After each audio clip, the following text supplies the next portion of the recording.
కీర్తనల గ్రంథము 51వ అధ్యాయము 7వ వచనము. నేను పవిత్రుడగునట్లు హిస్సోపుతో నా పాపమును పరిహరింపుము, హిమము కంటెను నేను తెల్లగా నున్నట్లు నీవు నన్ను కడుగుము. రెండు చేతుల పైకి లేపి స్తోత్రం చెప్పండి. నేను పవిత్రుడగునట్లు హిస్సోపుతో నా పాపమును పరిహరింపుము. ఇప్పుడు మీకు ఒక ప్రశ్న అండి, మన పాపాన్ని పరిహరించేది ఏంటి? కానీ దావీదు భక్తుడు దేనితో నా పాపమును పరిహరించమని అంటున్నాడు అనంటే హిస్సోపుతో. ఏంటండి? హిస్సోపు. చాలామంది హిస్సోప్ అంటే అదొక సబ్బు అనుకుంటున్నారు. హీ సోపు, హర్ సోపు కాదు, ఒక మొక్క. ఈ మొక్క పుదీనా జాతికి సంబంధించింది. పుదీనా ఇలా ఇంకొక 2-3 జాతులు ఉన్నాయి. దాంట్లో హిస్సోపు. దాదాపుగా ఈ పుదీనా జాతిలో ప్రాముఖ్యమైన జాతులు 5 ఉంటాయి. దాంట్లో హిస్సోపు ప్రథమమైనదని చెప్పుకోవచ్చు. ఈ హిస్సోపు మొక్కలో చాలా మంచి లక్షణాలు ఉన్నాయి, చాలా మంచి గుణాలు కలిగి ఉంది. ఇది దాని హైట్ మహా అయితే 1.5 నుంచి 2 అడుగులు ఉంటుంది అంతే. ఆ హిస్సోపు మొక్క యొక్క ఆకులు ఒకవేళ మనం కన్నా తింటే ముక్కుకు సంబంధించింది, గొంతుకు సంబంధించిన, ఊపిరితిత్తులకు సంబంధించినటువంటి ఆ బలహీనతలో పోవడానికి ఎంతగానో సహాయపడుతుంది అన్నమాట. ఇప్పుడు తులసి మొక్క నమిలితే ఏం జరిగింది? మనకి జలుబుకి, దగ్గుకి కొద్దిగా రిలీఫ్గా ఉంటుంది అంటారు కదా. సో దానికంటే పవర్ఫుల్ అనమాట హిస్సోపు మొక్క. అది ఖచ్చితంగా కొన్ని బలహీనతలను నయం చేస్తుంది. ఆ ఆకుని గట్టిగా నలిపి గాయాలైన చోట పెడితే ఒకవేళ ఆ గాయాలు మానిపోయే అవకాశం ఉంటుంది. కానీ అది ఐరోపా ఖండంలో దొరికింది. ఇజ్రాయెల్ దేశంలో కూడా కొన్ని చోట్ల మాత్రమే అది దొరుకుతుంది. ఈ హిస్సోపులో మొక్కలో ఉన్నటువంటి మరొక లక్షణం ఏంటంటే దాని వాసన, సువాసన. స్తోత్రం చెప్పండి. ఏ వాసనలు అంటే, ఒకటే మన సెంటు కొట్టుకుంటాం కదా, ఆ సెంట్లో కూడా ఈ హిస్సోపు మొక్క యొక్క ఆకుల యొక్క రసాన్ని వేస్తారు. అది మాత్రమే కాదు, ఆ హిస్సోపు యొక్క ఆకులు ఏ కూరలో వేసినా ఆ కూర చాలా రుచిగా ఉంటుంది, మంచి వాసన వస్తుంది అనమాట. దుర్వాసన మొత్తం పోతుంది, నీసు వాసన మొత్తం పోతుంది. కూర మంచి వాసన వచ్చింది, దాని ద్వారా తయారు చేసేటువంటి పర్ఫ్యూమ్స్, సెంట్లు కూడా చాలా సువాసన ఇస్తాయి. అది ఒక మొక్క. దాని ద్వారా గాయాలు మాన్పబడతాయి, బలహీనతలు నయమవుతాయి. మూడవదిగా అది చక్కటి సువాసనను ఇస్తుంది. నాలుగవదిగా ఈ ప్రపంచంలో ఎన్ని రకాల జాతుల పువ్వులు పూసేటువంటి చెట్లు ఉన్నాయో వాటి అన్నిటి నుంచి వచ్చే తేనె కంటే ఈ హిస్సోపు మొక్క యొక్క పువ్వు నుంచి వచ్చే తేనె చాలా శ్రేష్టమైనది, చాలా ఆరోగ్యవంతమైనది. దావీదు భక్తుడు అండి, హిస్సోపుతో నా పాపమును పరిహరింపుము. హిస్సోపు మాత్రమే పాపాన్ని పరిహరిస్తే యేసే రక్తం ఎందుకు అనే ప్రశ్న ఈరోజు మనం వేస్తే, ఈరోజు హిస్సోపు మొక్కలు ఎన్నో ఉన్నాయి కదా, మరి మన పాపము పరిహరించబడటానికి హిస్సోపు మొక్క తెచ్చుకుంటే సరిపోద్దిగా, యేసే రక్తం ఎందుకు? గమనించాలి, యేసుక్రీస్తు వారు రాక మునుపు వరకు పాప పరిహారము కొరకు హిస్సోపు మొక్క ప్రథమమైన పాత్రను, ప్రాముఖ్యమైన పాత్రను వహించేది. కానీ యేసుక్రీస్తు వారు వచ్చిన తర్వాత మన పాప పరిహారము కొరకు యేసు రక్తమే ఉపయోగపడుతుంది. కానీ ఇప్పుడు హిస్సోపు మొక్క మన పాప పరిహారము కొరకు ఉపయోగపడదు. కారణం ఏంటంటే ఈ హిస్సోపు మొక్కకు సాదృశ్యమే యేసుక్రీస్తు వారు. స్తోత్రం చెప్పండి గట్టిగా. ఈ హిస్సోపు మొక్కకు సాదృశ్యమే యేసుక్రీస్తు వారు. హిస్సోపు మొక్కలో ఎటువంటి లక్షణాలు ఇప్పుడు మనం నేర్చుకున్నామో ఆ లక్షణాలన్నీ కూడా యేసుక్రీస్తులో కనబడతాయి. స్తోత్రం చెప్పండి గట్టిగా. హల్లెలూయా, హల్లెలూయా. ఈ హిస్సోపు మొక్కకి యేసుక్రీస్తుకి మధ్య ఉన్న సంబంధం ఏంటి? ఈరోజు మనం తెలుసుకోవాల్సినటువంటి విషయాలు. ఇప్పుడు హిస్సోపు అనేది ఒక మొక్క అని చెప్పాను. యేసుక్రీస్తు వారిని కూడా మొక్కతో పోల్చాడు యెషయా భక్తుడు. యెషయా గ్రంథము 53వ అధ్యాయము 2వ వచనం చూడండి. లేత మొక్క వలెను, ఎండిన భూమిలో మొలిచిన మొక్క వలెను అతడు ఆయన ఎదుట పెరిగిన. 2 చేతులు పైకి లేపి స్తోత్రం చెప్పండి. ఇది యేసుక్రీస్తు వారిని కూర్చున్నటువంటి చెప్పబడినటువంటి ప్రవచనము. ఇప్పుడు లేత మొక్క వలె మాత్రమే కాదు, ఎండిన భూమిలో మొలిచిన మొక్క వలె ఆయన ఎదుట పెరిగాడంట. ఏమంటే లేత మొక్క అంటే బాగానే ఉంది, ఎండిన భూమిలో మొక్క మొలిసిద్దా? దీనికి 2వ పాయింట్లో ఇది యాడ్ చేస్తా. అంటే చెప్పండి, ఇప్పుడు హిస్సోపు ఒక మొక్క, యేసుక్రీస్తు వారు కూడా ఒక మొక్కకు పోల్చబడ్డాడు. అతడు మ్రానుగా మారక మునిపే, చెట్టుగా మారక మునిపే లేత వయసులోనే ఆయనను ఏం చేశారు చెప్పండి? తుంచేశారు. ఆయన మరణానికి అప్పగించారు, శ్రమల పాలు చేసేశారు మొక్క వయసులోనే. యేసుక్రీస్తు వారు కూడా ఒక మొక్కలాగా ఎదిగాడు. మొక్క ఎలా ఉంటుంది? సున్నితంగా ఉంటుంది కదా, శుభ్రంగా ఉంటుంది కదా, అందంగా ఉంటుంది కదా, ఏమండి ఆహ్లాదకరంగా ఉంటుంది కదా, తాజాగా ఉంటుంది కదా. యేసుక్రీస్తు వారు కూడా లేత మొక్కలాగా, పవిత్రమైన మొక్కలాగా, పరిశుద్ధమైన వాడిగా పెరిగాడు.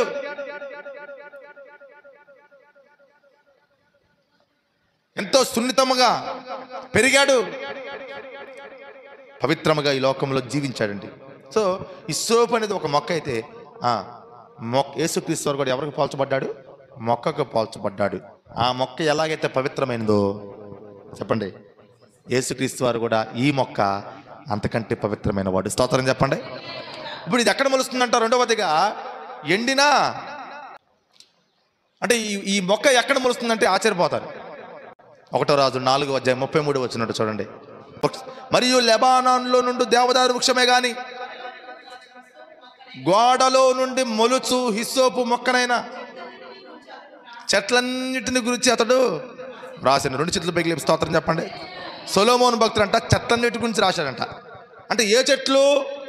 భూమి మీద మొలిచే చెట్లు మాత్రమే కాదు, చెట్ల మీద మొలిచే చెట్లు మాత్రమే కాదు, గోడలో నుంచే మొలిచే చెట్టును కూడా వదిలిపెట్టలే. గోడలోంచి మొలిచే చెట్టు ఏదైనా ఉందంటే హిస్సోపు మొక్క. స్తోత్రం చెప్పండి గట్టిగా. విచిత్రంగా ఉంది కదా. అంటే ఇప్పుడు చెప్పండి, చెట్టన్నిటిలో ఈ చెట్టు ప్రత్యేకమైనదా కాదా? యేసుక్రీస్తు వారు కూడా ప్రత్యేకమైన వాడు. 2 చేతుల పైకి లేపి స్తోత్రం చెప్పండి. యేసుక్రీస్తు వారు కూడా ప్రత్యేకమైన వాడు. ఈ హిస్సోపు మొక్క ఎలాగైతే గోడలోంచి మొలుస్తుందో, యేసుక్రీస్తు వారు కూడా ప్రత్యేకమైన వాడు. ఎలా గోడలోంచి ఆ మొక్క ఎలా మొలుస్తుందో, ఎండిపోయినటువంటి జీవితాల్లో కూడా చిగురించగలిగినటువంటి, చిగురాశలను చిగురించగలిగినటువంటి దేవుడు యేసుక్రీస్తు వారండి. ఎండిపోయిన జీవితాల్లో ఆయన మొలిచి ఆ భూమిని సస్యశ్యామలముగా మార్చగలిగిన సమర్థుడు యేసుక్రీస్తు వారండి.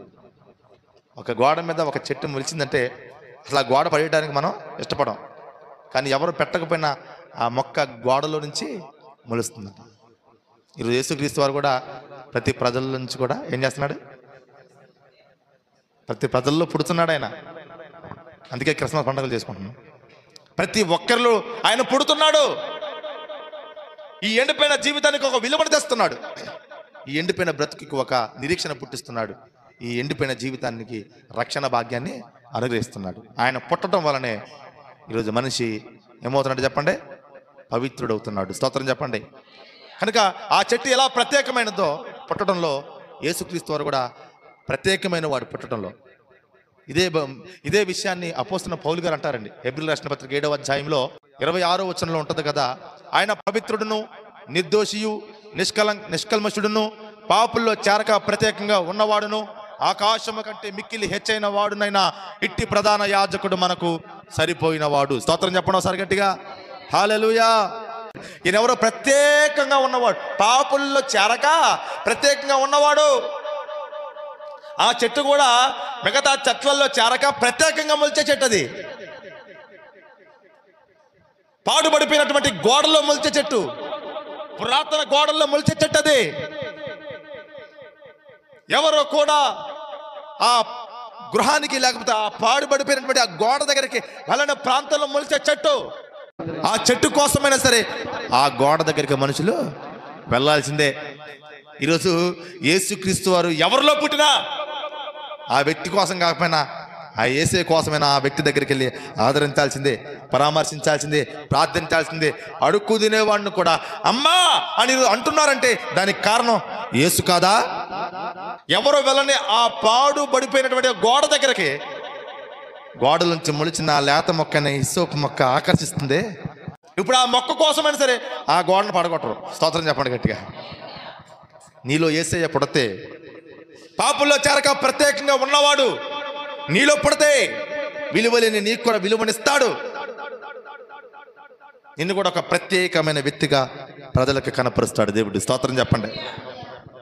హిస్సోపు మొక్క ఎలాగైతే ప్రత్యేకమైనదో యేసుక్రీస్తు వారు కూడా పాపుల్లో చేరక ప్రత్యేకంగా ఉన్న పరిశుద్ధుడు. ఇటు ప్రధాన యాజకుడు మాత్రమే మనకు సరిపోయిన దేవుడు, మనకు చాలిన దేవుడు. చెప్పండి, హిస్సోపు అనేది ఒక మొక్క. రెండవదిగా ఇది గోడల్లో మొలుస్తుందంటే ప్రత్యేకమైనది. యేసుక్రీస్తు వారు కూడా ఒక మొక్కలాగే ఎదిగాడు. రెండవదిగా ప్రత్యేకంగానే జీవించాడు. మూడవదిగా చూడండి ప్రియులారా, ఇది చాలా సువాసన ఇస్తుంది. ఎలా ఇస్తుంది? ఏమిస్తుందండి? మంచి వాసన ఇస్తుందండి.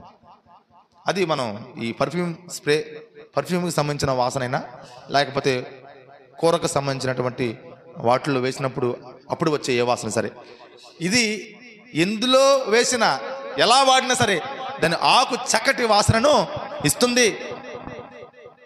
చక్కటి వాసన ఇస్తుందండి. యేసుక్రీస్తు వారు కూడా మనకు కూడా చక్కటి వాసన ఇచ్చాడు. స్తోత్రం చెప్పండి. ఉందా బైబిల్లో? ఉందా? ఎఫెసీయులకు రాసిన పత్రిక 5వ అధ్యాయము 2వ వచనం చదవండి. క్రీస్తు మిమ్మును ప్రేమించి పరిమళ వాసనగా ఉండుటకు మన కొరకు తన్ను తాను దేవునికి అర్పణగాను బలిగాను అప్పగించుకున్నాడు. దేవునికి స్తోత్రం చెప్పండి సరిగట్టిగా. హల్లెలూయా. క్రీస్తు మనలందరినీ ప్రేమించి మనమందరం పరిమళ వాసనగా ఉండడానికి మన కొరకు తన్ను తాను అప్పగించుకున్నట్ట.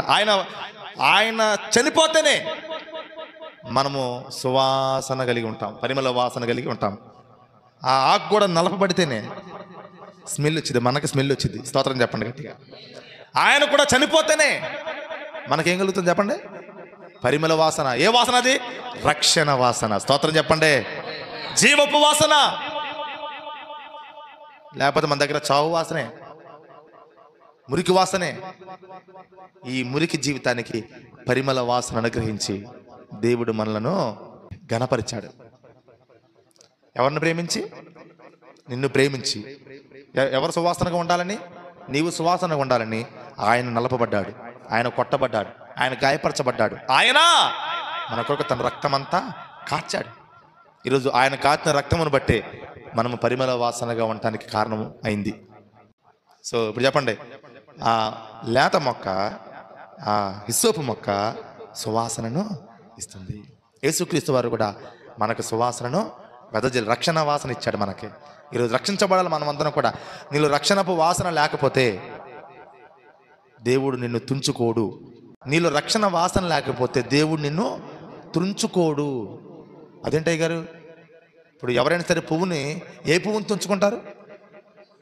వాసన వచ్చే పువ్వునే తుంచుకుంటారు. దాన్నే జడలో పెట్టుకుంటారు, దాన్నే గుడిలో పెట్టుకుంటారు, దాన్నే ఫోటోకి పెడతారు. వాసన రాని పువ్వుని మనుషుడే తుంచుకోవట్లే, దేవుడు ఎట్లా తుంచుకుంటాడు? అదే నువ్వు రక్షణ వాసనతో పరిమళాలు వెదజల్లుతుంటే, నా యేసే రాకడ వచ్చినప్పుడు రక్షణ వాసన ఎవరి దగ్గర కనబడుతుందో వాళ్ళని దేవుడు తుంచుకుంటాడు, తన రాజ్యానికి చేర్చుకుంటాడు. స్తోత్రం చెప్పండి. 4వదిగా ఈ మొక్క రోగాలనే నయం చేస్తుంది, స్వస్థపరుస్తుంది. చెప్పానుగా మీకు, నయం చేస్తుంది. అంటే ఈ ముక్కుకు సంబంధించిన, గొంతుకు సంబంధించిన, ఊపిరితిత్తులకు సంబంధించినటువంటి, లేకపోతే గాయాలకు సంబంధించినటువంటి ఆ బలహీనతల నుంచి త్వరగా ఆరోగ్యాన్ని ఇచ్చేటువంటి మొక్క ఈ యొక్క హిస్సోపు మొక్క. యేసుక్రీస్తు వారు కూడా అనేక మందికి ఆరోగ్యాన్ని ఇచ్చినటువంటి దేవుడు, రోగుల్ని స్వస్థపరిచినటువంటి దేవుడు. చెప్పండి, ఆ మొక్కలో ఉన్న గుణం యేసులో ఉందా లేదా? ఆయనకి మాత్రమే స్వస్థపరిచే గుణం ఉంది. అందుకోసమే ఆయన ఒకప్పుడు స్వస్థపరిచాడు, ఎప్పటికీ స్వస్థపరుస్తూ ఉన్నాడు, ఇక ముందు కూడా స్వస్థపరుస్తాడు ఆయన. ఆ గుణం పోదండి. ఒక మొక్కకి ఆ గుణం, ఆ మొక్క పీకిన అదే మొక్క ఎక్కడ ఉన్నా సరే ఆ మొక్క గుణం మన బతికినంతకాలం ఆ గుణం మారిద్దా? ఆ వాసన పోయిద్దా? ఆ లక్షణం పోయిద్దా? యేసుక్రీస్తు వారు కూడా స్వస్థపరిచే లక్షణం పొందు, స్వస్థతలు లేవు అని చాలామంది అంటున్నారు ఈరోజు. దేవుడు ఒక మొక్కను సృష్టించాడు, అది చచ్చిపోయేంత వరకు, మనం చచ్చిపోయేంత వరకు, అది పూర్తిగా నాశనం అయిపోయేంత వరకు ఆ మొక్క గుణం ఎలాగైతే పోదో, ఆ మొక్క వాసన ఎలాగైతే మారదో, ఆ మొక్క ఆకారం ఎలాగైతే మారదో, యేసుక్రీస్తు వారు కూడా అంతే. ఆయన కూడా ఎప్పటికీ మారని దేవుడు. ఒకప్పుడు స్వస్థపరిచాడు, ఎప్పుడు స్వస్థపరిచే దేవుడు ఆయన. అప్పుడు స్వస్థపరిచాడు, ఇప్పుడు లేదంటారు. కానీ నువ్వు ఎవడురా? ఏ వక్ర బోధలు అంటే, ఎవరైనా స్వస్థపడుతుంటారు కదండి, ఎవరైనా దెయ్యాలు నెలలు కొడుతుంటారు, స్వస్థపడుతున్న వాళ్ళని చూసి నవ్వుతుంటారు చాలామంది. ఏంటట, చెవులు కనబడుతున్నాయా, కళ్ళు కనబడుతున్నాయా, ఏంటి కుంటూ నడుతుండా, ఉరుకుతుండా, ఏంటి గర్భంలో దయ్యం పట్టిందా, ఏంటి మనిషికి దయ్యం పెట్టారా, టచ్ అంటే పోతుందా, రేపు పిచ్చి మొహం వాడా. టచ్ అంటే ఏంటి అర్థం? తాకబడునుగాక, తాకబడునుగాక. ఎవరు తాకాలి? పరిశుద్ధాత్మ దేవుడు తాకాలి అని సేవకుడు పరిశుద్ధాత్మ దేవునికి ప్రార్థన చేస్తున్నాడు. Touch the name of Jesus Christ అంటే యేసు నామములో తాకబడునుగాక. టచ్ అంటే తాకబడునుగాక. నీకు తెలుగులో మాట్లాడితే ఇష్టం కానీ ఇంగ్లీష్లో మాట్లాడుతున్నా అసలు ఆయన ఎప్పుడు స్వస్థపరిచే దేవుడే. ఒక మొక్క గుణం, రంగు, ఆకారం, వాసన ఎలాగైతే మారదో నా యేసే కూడా ఎప్పటికీ మారడాడు. నువ్వు మారతావు, నీ బుద్ధి మారితే, నీ ఆలోచనలు మారితే. నువ్వు ఈరోజు ఈ వాక్యం చదువుతూ ఒకలాగా ఆలోచిస్తావు, రేపు ఒకలాగా చదివి ఇంకొకలాగా ఆలోచిస్తావు. నీలో మార్పు పెట్టుకుని ఆయన మారిన అనుకోవటం ఏంటి? ఆయన మార్పు లేనివాడు, నిన్న నేడు రేపు ఏకరీతిగా ఉండే దేవుడు. స్తోత్రం చెప్పండి. సో ఆ మొక్కకి నయం చేసే గుణం ఉంది. ఈ మొక్క అయిన యేసుక్రీస్తు వారు రోగాలను స్వస్థపరిచే శక్తి కలిగిన వాడు. స్తోత్రం చెప్పండి. ఐదవదిగా తేనె. ఈ సోపు మొక్క యొక్క పువ్వు నుంచి సేకరించబడిన తేనె చాలా శ్రేష్టమైనది, చాలా ఆరోగ్యమైనది. అదేవిధంగా ఈ మొక్క ద్వారా వచ్చినటువంటి తేనె కంటే మధురమైన దేవుని వాక్యం కూడా మనకెంతో ఆరోగ్యదాయకము. ఆ తేనె వంటి దేవుని మాటలు మనకి నిత్యము జీవించడానికి సహాయం చేస్తుందండి. నిత్యము జీవించడానికి కావలసిన శక్తినిస్తుంది, బలమనిస్తుంది. ఆ తేనె లోకంలో బలాన్ని, ఆరోగ్యాన్ని, శక్తినిస్తుంది.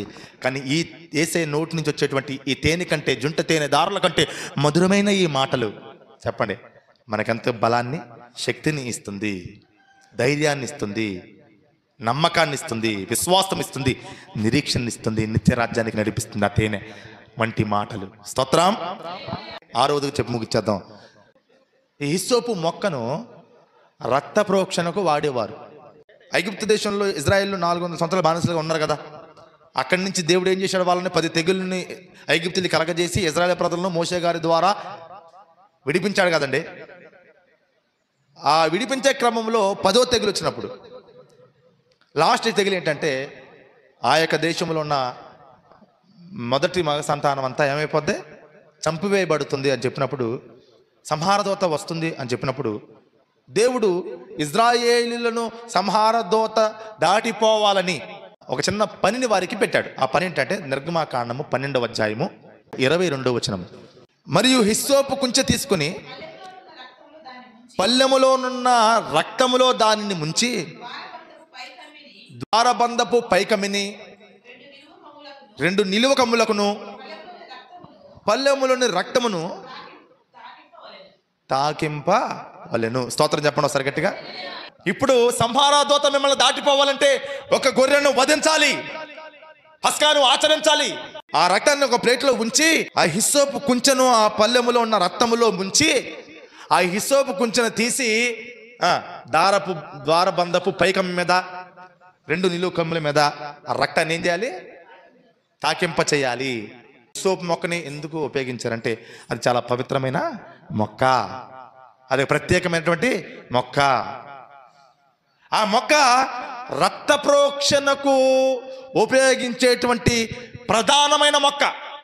ఇక రక్త ప్రోక్షణ దాని ద్వారానే చెయ్యాలి.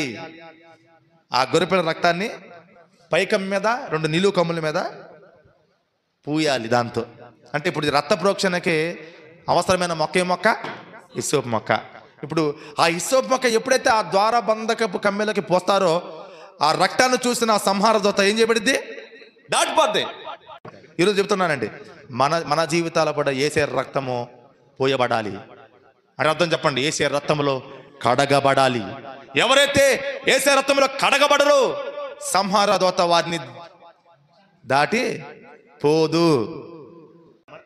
ఒక మనిషి రక్షించబడటానికి, రక్త ప్రోక్షణ చేయటానికి ఈ సోపు మొక్క ఎంత అవసరమో, మన పాపములు పరిహరించడానికి, మన పాపములు కడగబడటానికి ఈ సోపు మొక్కకు సాదృశ్యంగా ఉన్న యేసయ్య, ఆయన యొక్క రక్తము మనకి చాలా అవసరము. స్తోత్రం చెప్పండి ఒకసారి గట్టిగా, హల్లెలూయా.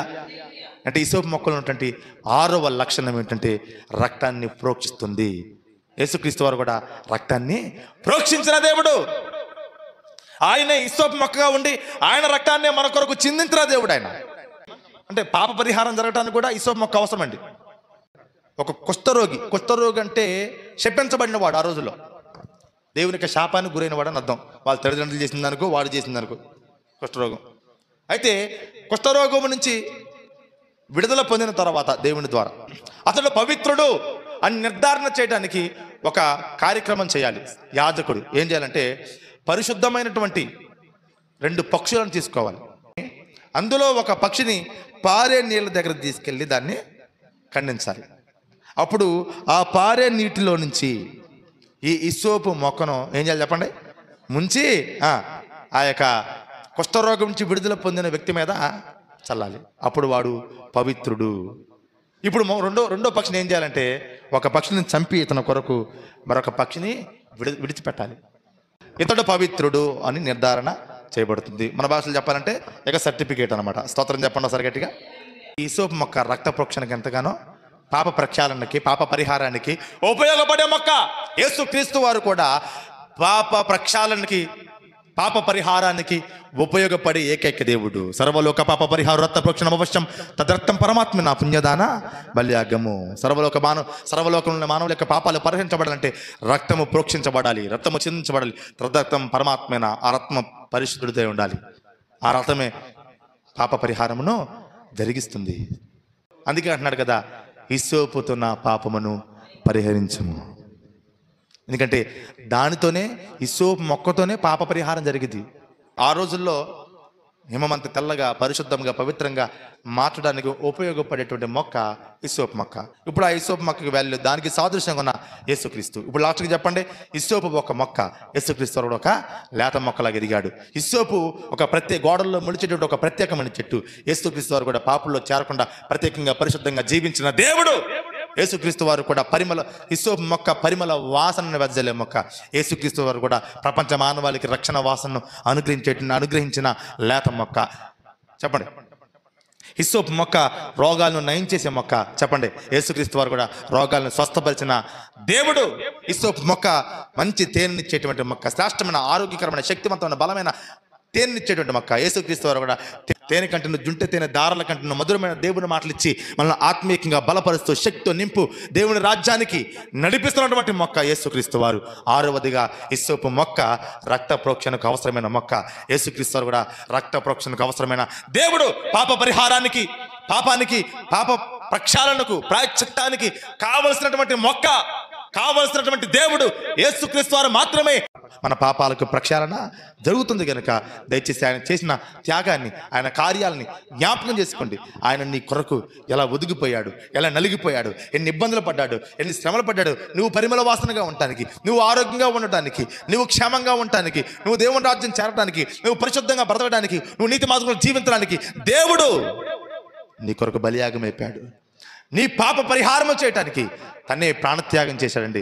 ఆలోచించి ప్రభువుకు నమ్మకంగా బ్రతికితే ఆయన రక్తము నిన్ను ఎప్పుడు కూడా పరిశుద్ధపరుస్తూనే ఉంటుంది, పరిశుద్ధంగా జీవించడానికి సహాయం చేస్తూనే ఉంటుంది. పరలోక రాజ్యం చేరడానికి ఎంతగానో నీకు కృప చూపుతుంది కనుక అటువంటి లేత మొక్కనండి హిస్సోపుకు సాదృశ్యంగా ఉన్న యేసయ్య రక్తాన్ని మనం ఆశ్రయించి యేసయ్య కొరకు ఈ లోకంలో బ్రతికి యేసయ్య రాజ్యంలోకి ప్రవేశిద్దాం. దేవుడి మాటలు దీవించును గాక. ఆమేన్.